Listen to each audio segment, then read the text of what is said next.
Hey guys, it's Nadia from LiaDia Designs and I'm back with another quick video. Today we're making ocean coasters and I wanted the sand to have kind of a 3D effect. So I'm using some light molding paste from Golden and I'm going to take my palette knife and I'm just going to put some of it on a clear acetate sheet, but you could obviously use a paper plate, or if you had an art palette, you can use that as well to mix up the colors. So I'm going to be adding mica pigments from Black Diamond. So I have kind of a champagne gold, and then I also have a copper that I'm going to be mixing in. And I'll be adjusting the color as I go along here. Just you'll see as I go into a time lapse that I'm going to be adding more of each of these to kind of get the color that I want.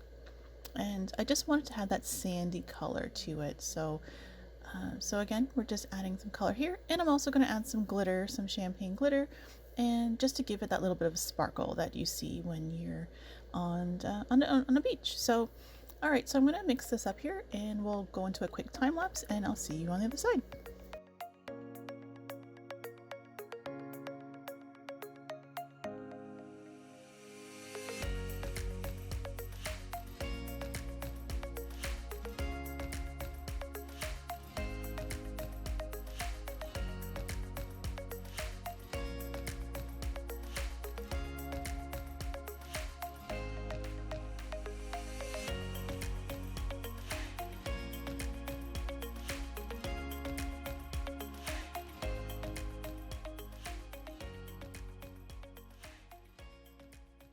Okay, so now that we've had that all nicely mixed up in the color that we want, I'm going to just lay that into the mold. So I'm laying this directly in the silicone mold, and I'm filling it to about halfway because I'm going to be covering it with resin, with our ocean, and then also with a bit of clear on top of that. So we want to just kind of get the texture that we want, the look that we want, but not overfill the edges because we want to be able to have it fully submerged in the resin.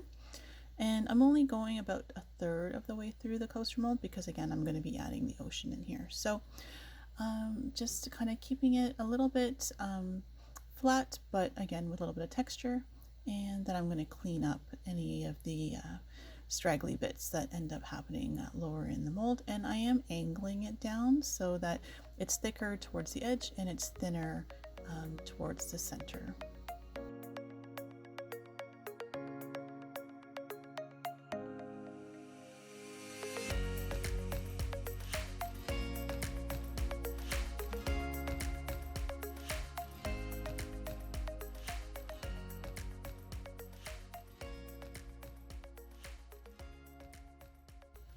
Once we're all cleaned up and ready to go, I have these little tiny shells that I found from a craft store, and I'm just going to add a few in here just to give a little bit of interest, and I'm going to sink them down. I want to make sure when I picked the sizes, I made sure they weren't too tall in terms of the shells because we don't want them sticking up through the resin. So we want them to be able to sink down into the molding paste and then be covered by resin once we get that layer added to it. So again, just gives a nice beachy feel.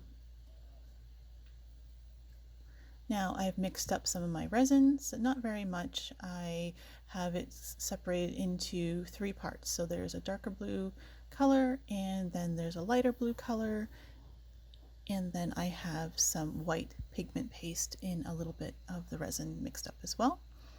The amount that I'm using here for both coasters is probably only about an ounce per coaster, so 2 ounces total, because again, we're doing this in a couple layers. So I'm just doing the colors at the bottom first, and then we're going to be adding our white pigment as well, and then on top of that, once that's cured, we're going to be adding a top coat. So we want to make sure we're not overfilling our molds this time.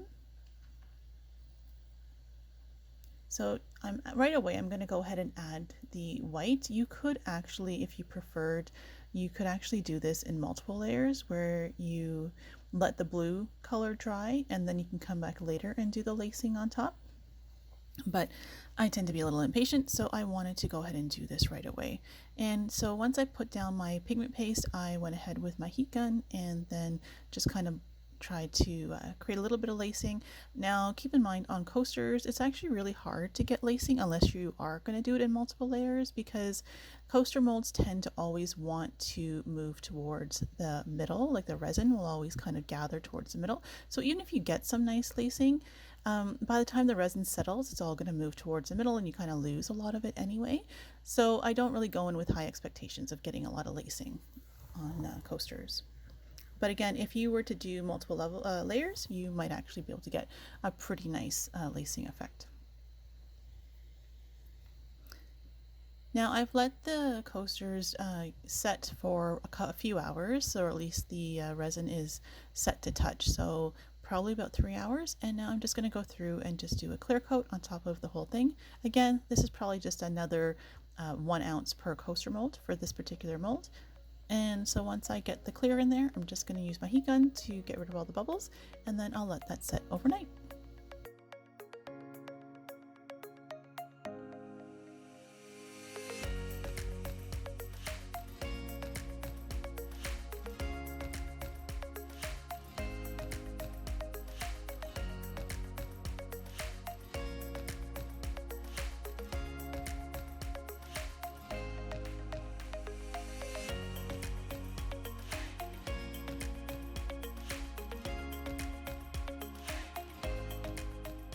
So it's been about 8 hours or so to 10 hours since I poured the clear on top of this, so we're going to unmold them now.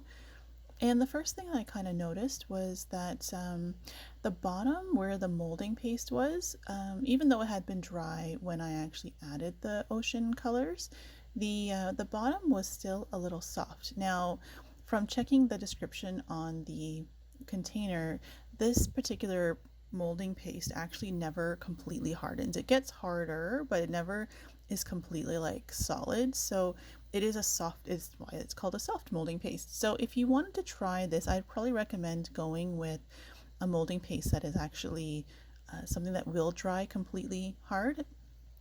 Or alternatively, you could actually lay down a clear layer of resin first in the coaster mold, let that cure, and then layer in the molding paste in between. So this way we're kind of sandwiching it all, and it'll actually support it a little bit better. I hope you guys liked this video, and if you did, please like and subscribe and let me know what you thought. If you try it, feel free to tag me on Instagram. And I just want to thank all of you who have recently found my channel, and also to all my Patreon people. Thank you guys so much for all the support. I hope to have lots of more videos for you in the future. Thanks guys, bye!